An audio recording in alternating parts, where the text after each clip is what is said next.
papasok, office slash vanity slash studio slash guest room ni Mommy via Austria. Alika! Hi!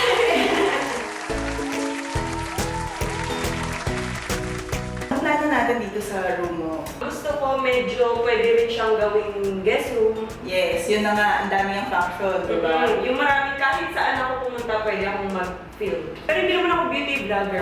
Hindi, pero syempre, pag-vlog ka, ganyan. Q&A, para hindi sila manawa. Tsaka para inspiring. Pagpasok mo, Oo, fresh. fresh lang. Paglabas mo dito, parang ganun lang. Tapos, ang gusto niyang style Medyo minimalist na may pagka-industrial. slight industrial lang. Parang more on white, black, and Green. Green. Yung accent color niya. Actually, maraming nagre-request na baka pwede ko, maglilipat pa lang kami. Sabi, Mami V, kay Miss Eloy mo ipa-ayos yung bahay mo, ganyan. So, doon ko siya sinerch. Doon ko siya nakita. Sabi ko, ang hilig-hilig ko dating manood, high school pa ata ako or college. Mga extreme makeover, Ako rin nanonood ako nung talagang nakakalawa. Naaliw ko kasi ang galing-galing niya talaga. Thank you. Mahilig lang ako magbuting-ting kasi di ba mahilig ako mag-organize. Doon ka naman magaling. Pero yung pagde-decor talaga wala. Puro plain lang yung Tapos ako rin, sa DM, sa mga ibang comments, ganyan. Uy, ayusin mo naman yung may mga Ang daming ganon. Sabi ko, hindi naman ako pinukontak ko. Niya, kasi ko. Alam ka naman, magpresenta lang ako. Kailangan mo ako, Mami V. Kailangan mo ba? Kailangan mo ba ng services ko? Pero yun, kinontak rin niya ako, kaya andito tayo ngayon. Yay! Start na natin siya. Ayun, Excited so, ako! excited na ako. Abangan nyo yung gagawin natin dito sa room. Mag-shopping tayo, mag-paint, magkukung ano-ano pa. Bago tayo magsimula, please subscribe to my channel for more home makeover, design tips, advice, and of course, subscribe kay Mami Via Austria. Yeah! And follow us on Instagram. Ito, lalagay ko Via Austria. Yes. Yun lang. Sige. Thank Bye!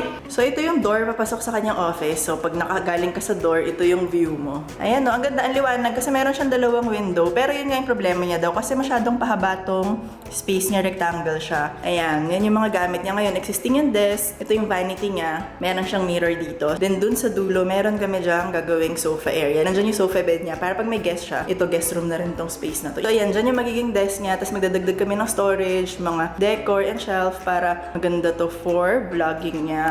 So, ito yung room niya, di ba? Ang ganda, nakaka-excite siyang gawin kasi super blank canvas lang siya. Tapos, decent na yung mga pieces niya na nandito. Excite na rin ako makita yung overhaul niya na studio sa yung mga vlog. Kaya, yun, abangan nyo and samahan nyo akong mag-ayos dito.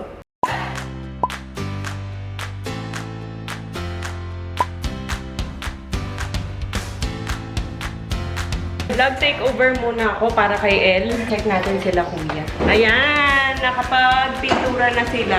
Color white na.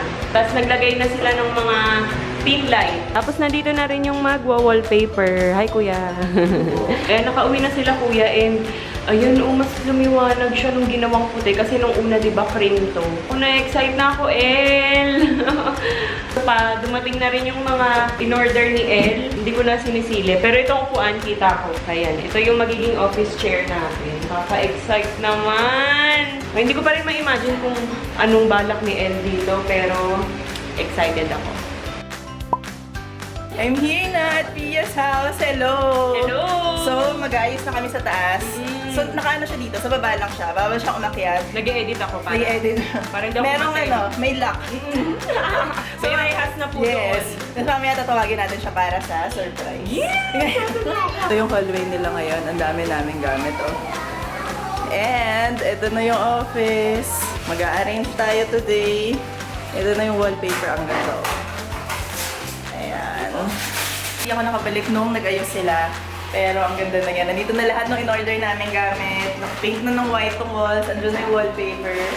So, nag-unboxing sila kuya. Ayan. Ang cute, oh.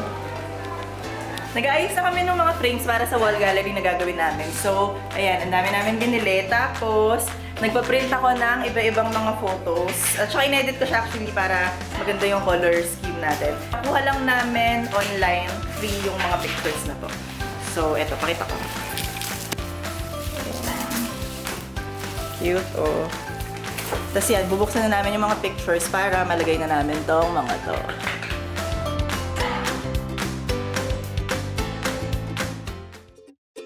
Finally, tapos na natin gawin yung home office /studio /makeup room /guest room ni Via. And excited na akong pakita sa inyo yung modern tropical na look na gusto niya para dito sa room na to. Kaya, alika, tour ko na kayo.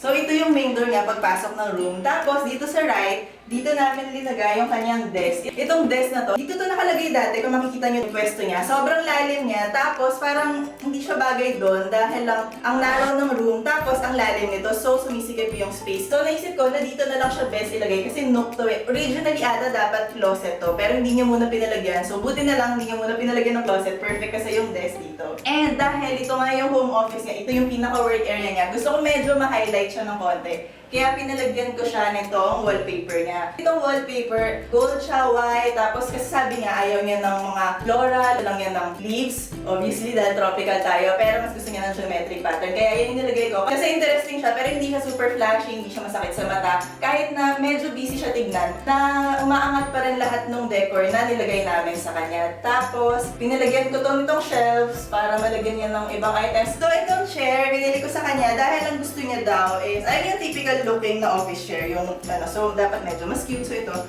bumagay naman siya dito. Tapos, ayan, parang ang sarap mag-work dito. And yung light na nilagay namin dito sa lamp niya is white para mas nakagana mag-edit, magtrabaho. Tapos ang ganda rin itong lamp na to. Ang cute niya, ayan.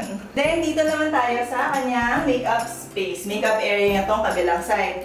Dati naman itong part na to nandun sa kabilang wall. Inisip ko, best lang siya dito dahil may window dyan. So kapag maaga, okay yung view niya, mas maliwanag dito. Tsaka okay to dito kasi ang narrow nung table na to. So hindi siya storbo dito sa walkway niya. So, and sabi niya gusto niya ng fur chair. So of course, bigyan natin siya ng fur chair. Cute to. Ayan, di ba? Ang doon yun ang itsura niya dito. So dito sa gilid, ito yung accessory niya. Before, ano to yung may stand? Alam niyo yun, yung lalagyan ng mirror to, tapos lalagyan niya ng accessories. Ayan. Ang dami, di ba? Nainggit ako. Pero dahil naglagay na kami ng isang full-length mirror, pakita ko later, nilagay na lang namin siya ng cord para pwede siyang maglagay ng notes, kung anong inspiration, pictures nila ng family niya, kaya ayan, okay siya dyan. Ito, binigay ito sa kanya. Gusto niya, syempre gusto natin i-display dahil ang ganda niya, bagay din sa team natin, may gold, tapos also yung family vlog. So dito natin siya lalagay, lighted din siya. So, ang dami namin nilagay na plants dito kasi gusto nga niya ng tropical. And ayan, galing yung mga plants natin kay Indoor Plant PH. Then ito yung living space dito sa room na to. Sobrang cute. Actually, hindi ko rin alam yung favorite ko. Ito, mamaya, ang dami ko rin ulit favorite. Itong, ano na to, sofa na to, is from Furniture Source. Marami silang IKEA items. Actually, feeling ko yung mga ibang pieces niya dito, doon din niya binili. So, sofa bed to, pwede niya higain. Pag may guest siya dito, pwedeng matulog. Pero kapag wala naman, pwede siya dito mag-lounge, tumambay. Pwedeng background din niya for vlogs, ang cute. Ayan. Yung mga pillows namin, ginawa din namin green kasi yun yung gusto niya accent color. Ayaw niya masyado ng color dito. Gusto lang niya black, white, gray, at saka green. Yun yung request niya sa atin. Sabi niya, gusto ko ng shelf, gusto ko yung may mga display, kaya ayan yung binili natin sa kanya. Ang cute ng shelf niya kasi gusto niya na medyo may industrial touch din ng konti itong office space niya. Kaya bagay siya ang nipis, tapos of course may plants din tayo. Ayan, decor-decor na ganyan. So dito sa side na to, dito kami naglagay ng lamp. Parang one piece na siya, kasama na niya tong side table niya. Meron din kami dito, ayan. Pwedeng lalagyan ng mga kumot or something. Dito sa kabilang side, nilagay namin ng frame. May tropical din na look dyan na pinaprint namin. Then, kaya namin nilagyan dito ng black na frame para balance siya dito sa shelf sa kabila. So, kapag tinignan mo from afar itong view na to, parehong may black element dun sa left and right nitong sofa natin. Kaya, ay magkaiba sila. Hindi naman siya parehong shelf or hindi siya parehong frame. Visually, balance siyang tignan. Naglagay rin kami ng rug dito sa space niya. Ang ganda. Itong pattern niya, bagay dun sa wallpaper na nilagay. Tapos black siya, tapos cream of basta. Ganda, di ba? Then itong woven rattan na parang ottoman niya, sa kanya na to before, tapos ni-request niya gamitin namin dito. And sobrang perfect niya sa tropical vibe nitong space. Kaya ayan, ito yung ginamit natin na parang pwede siya maglagay ng tray, yun yung coffee table niya, pwede na siya magtaas ng paa kapag kahiga siya dito, ganyan. Request din niya, maglagay tayo nitong full length na mirror niya. Kaya di ba naalala mo, sinabi ko, yung isang mirror niya na maliit na full length din, tinakpan na natin ng corkboard dahil meron na tayo nitong malaking mirror na to. Kaya dito natin nilagay para pag may OOTD siya. Ayan. Ang cute, diba? Pinili ko rin is white lang kasi ang kapal na nung frame nito. So, kapag ka black or ibang color, magiging heavy na. Kaya, ayan, parang nagbe-blend lang siya dun sa walls. Then, isa pang background na ginawa namin. Itong gallery wall niya, tapos with the storage. Nag-request kasi siya na bilan namin siya ng parang ganito, maraming drawers, lagyan niya ng mga PR packages or kung ano-anong mga gamit niya. So, dito namin siya nilagay by the door and ginawa namin siya nitong gallery wall. Tinanong ko siya kung ano yung gusto niyang photo, anong gusto niyang look na ilagay dito kasi baka meron siyang request pero sabi niya hindi. Basta maganda, bagay lang sa room, yun lang yung gusto niya. So, pinili ko to. Yung mga iba, ayan.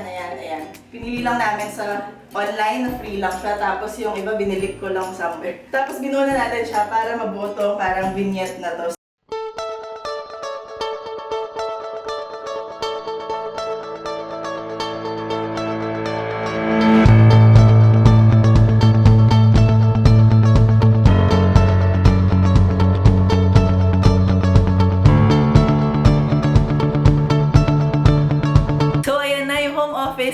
Studio / guest room / makeup room nila Bia. Ang haba kasi hindi ko naaalala lahat. So, hopefully na-achieve natin lahat ng mga kailangan niya para dito sa space. And sa totoo lang, nag-aantay na lang siya dun sa baba. Maya-maya tatawagin na natin siya. Pero, ayun, na-happy ako sa kanya kasi based dun sa pinakita niyang peg na very white and black na mga plants, ganyan. So, yun yung ginol natin dito. Yun yung ginawa natin dito. Pero, dahil meron na silang existing na mga blinds na natural color, parang ganyan, hindi pwedeng purely black and white lang lahat ng elements natin kasi ma-others yung blinds na yan. Kaya, naglagay tayo ng gold, parang yung wallpaper, naglagay tayo ng mga natural elements, tapos naglagay rin tayo ng mga light wood. So, nag-balance siya lahat, tsaka bumagay siya dun sa theme natin na black and white and tropical. So basically, construction-wise, wala namang ginawa dito. More on nag-paint, nag-install ng wallpaper, tsaka naglagay lang kami ng 6 na pin light. Kasi before, medyo madilim talaga dito. Eh kung studio na to, di ba, syempre mag-shoot siya dito.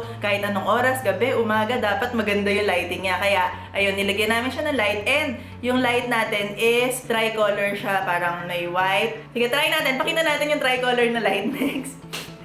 Ayan, ang ganda rin pala nito, madilim, go. Ayan, ito yung white niya. Tapos, next. Ayan yung warm. Tapos, next. Ayan yung cool. Ito yung, okay na yan. Ito yung, actually, ito yung gitna ng white at saka ng warm. So, okay to pang shoot. Parang glowing ka lang. Yun yung effect nito. Hopefully, na-achieve naman natin yung gusto nating look. Kung gusto niyo malaman lahat ng sources ng mga pinabili natin dito, ito siya. Flash na lang natin. Yan. Yan, dyan namin binili yung mga items namin. So, tatawagin ko na siya. But before that, please do subscribe to my channel for more home makeovers, design tips, design advice, and you may also follow me on Instagram. Ayan na, sana magustuhan niya. Halika na, tawagin na natin siya. Close your eyes, wait lang. Nalala mo ano yung tsura niya before? Oo. Tandang-tanda mo? Oo. Okay, go. 1, 2, 3, open your eyes. Oh my God! Hala! Ano? Nasaan ako?